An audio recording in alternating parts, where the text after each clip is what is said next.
Hello and welcome back to Digital Dynamo Lab. In today's video, we are going to learn how to convert octal numbers into binary with a simple step-by-step method.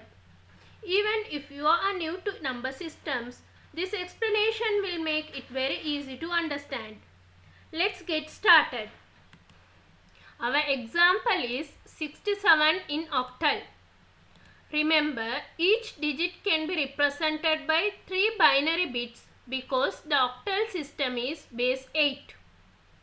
Convert each digit to 3-bit binary. The digit 6 becomes 110. The digit 7 becomes 111. Combine these binary numbers together. 110 and 111 become 110111.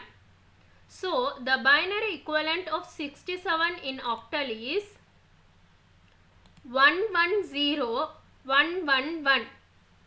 That's it, simple and easy. Thank you for watching.